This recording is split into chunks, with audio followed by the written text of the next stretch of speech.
Namaste, I'm Dr. Shashikala Rao. Have you ever wondered why Uranus, Neptune, and Pluto are not considered in Vedic astrology? Many people who are newly learning astrology get confused when they switch between Western and Vedic chart. Why Uranus, Neptune, and Pluto have not included in the Vedic chart? This confusion is common, but there is a very logical reason for it. It comes down to a fundamental difference in philosophy and history between two systems, Vedic and Western system. Traditional Vedic astrology recognizes seven primary planets: the Sun, the Moon, Mars, Mercury, Jupiter, Venus, and Saturn. These were chosen because they are clearly visible to the naked eye. In addition to these seven planets, Vedic astrology recognizes two more planets, Rahu and Ketu. Together, these nine celestial entities are known as the Navagraha. In our actual solar system, the Sun is at the center, and all the planets, including Earth, revolve around it. However, astrological effects are measured from our perspective here on Earth. Therefore, Vedic astrology uses a geocentric model. This means the Earth's path is mapped as the Sun's path, and the other planets are observed as though they are moving around us. The Moon is our nearest planet, revolving around the Earth in an ecliptic orbit, that is, inclined at an angle of roughly 5 degrees to the ecliptic, that is, Sun's apparent path. Because of this tilt, the apparent path of the Sun and the Moon intersects at two specific points. Our ancient sages identify these two intersection points as powerful energy zones. These points are not physical planets, they are mathematical invisible coordinates on the zodiac known as the lunar nodes, and they are exactly 180-degree apart. The point of intersection where the moon crosses the sun path moving from south to north is the ascending node. It is recognized as north node or Rahu. The ascending node of the moon is called Rahu. Western astrologers call it the north node or dragon's head. The point of intersection where the moon crosses the sun path moving from north to south is the descending node. It is recognized as south node.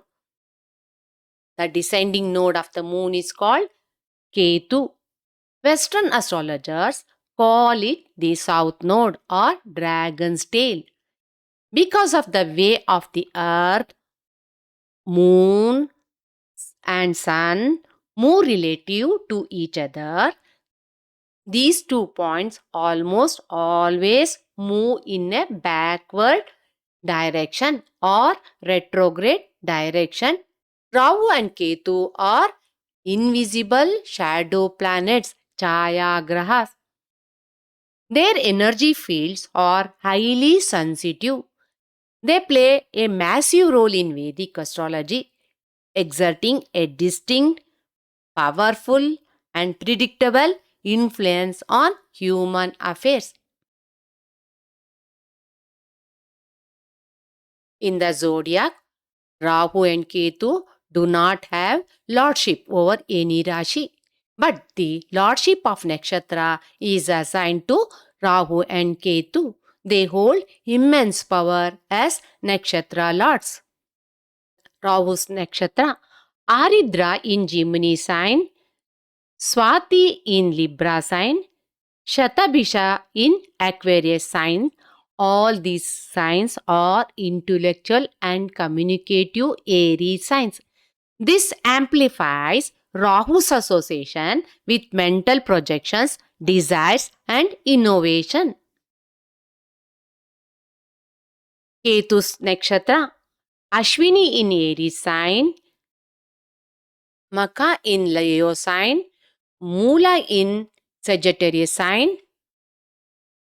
All these Ketu nakshatra marks the exact beginnings of the fiery signs. These points are known as Gandanta, perfectly aligning Ketu with its role as the significator of moksha, liberation, and the untying of material bonds. Rahu and Ketu hold major roles in the Vimshotri Dasha system. Dasha period of 18 years for Rahu and Dasha period of 7 years for Ketu is assigned in Vimshotri Dasha system. Vedic astrology operates firmly on the law of karma. This jiva takes birth due to accumulated karma. To exhaust accumulated karma, the jiva entering the continuous cycle of birth and death. The planetary positions at the exact moment of birth serve as a coded map of a person's life on earth, acting as cosmic mirrors that reflect human psychology and various life stages.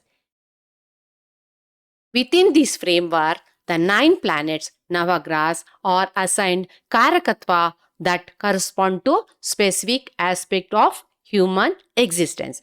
Among Navagraha, Jupiter signifies the Jiva, the living being. Saturn signifies karma, action, duty, and the fruits of past deeds.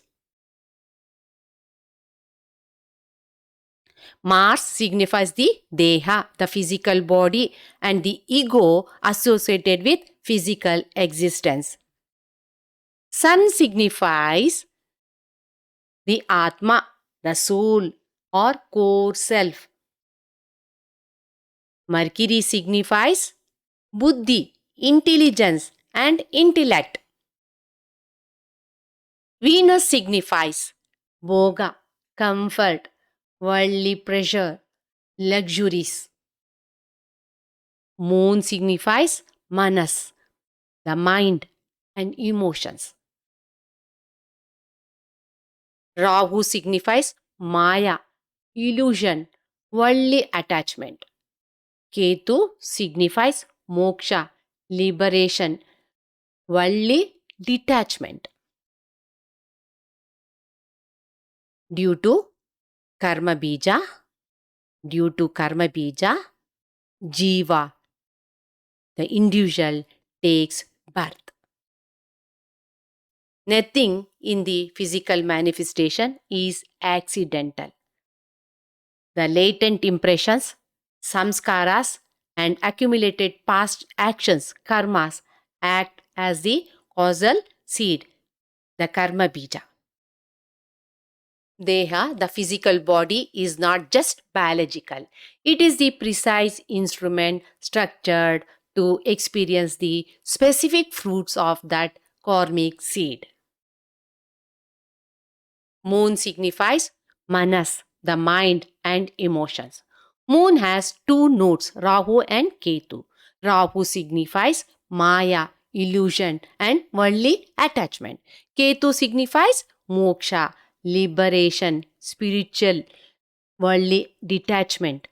Rahu and Ketu represents the ultimate psychological and spiritual dualities we face in a physical incarnation. Rahu is the head without a body, represents the future, worldly obsession, insatiable desires, and the material illusions of Maya. Because It is all head, no body.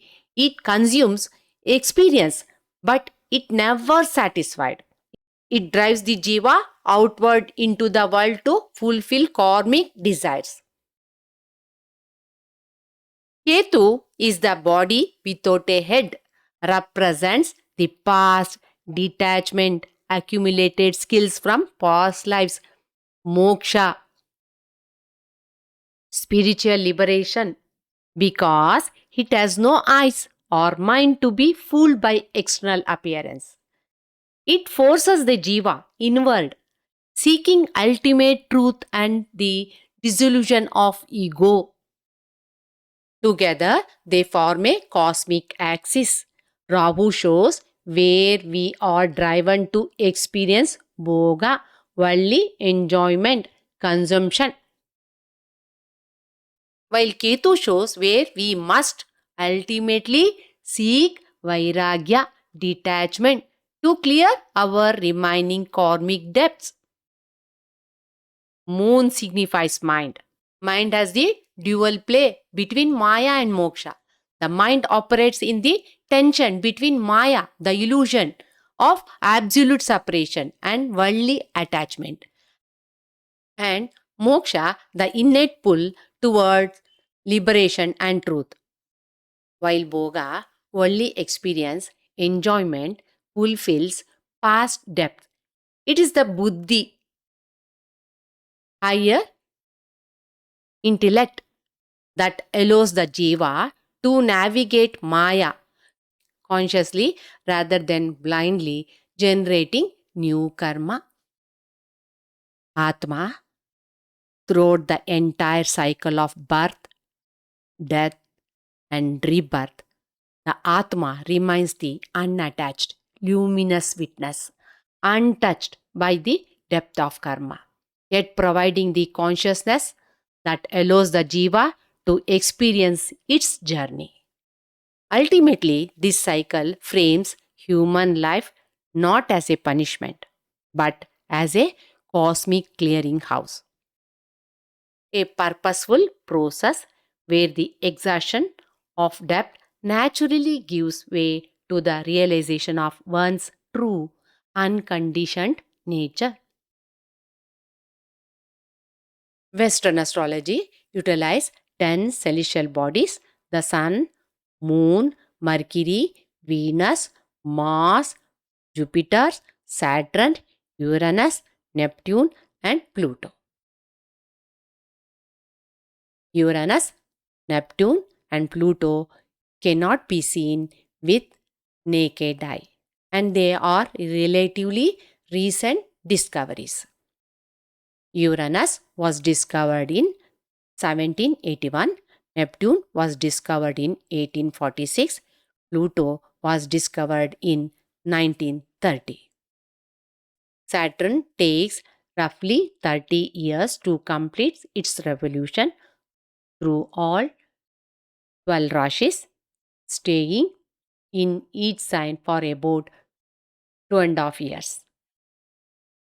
Because Saturn moves so slowly, its impact is deeply personal and tangible. Uranus takes 84 years to travel through all the 12 zodiac signs. Uranus stays 7 years in a sign. Neptune takes 165 years to travel through all the 12 zodiac signs. Neptune stays 13 to 14 years in a sign. Pluto takes a massive 248 years to travel through all the 12 zodiac signs. Pluto stays 20 years in a sign. In the Western system, Uranus, Neptune, and Pluto are considered and even assign them Rashi lords. Uranus rules Aquarius sign, Neptune rules Pisces sign, Pluto rules Scorpio sign.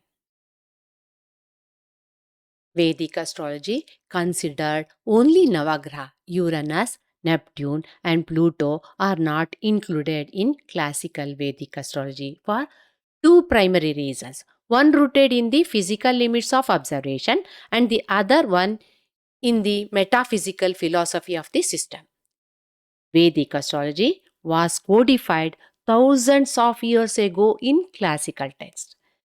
Excludes these outer planets for two distinct reasons.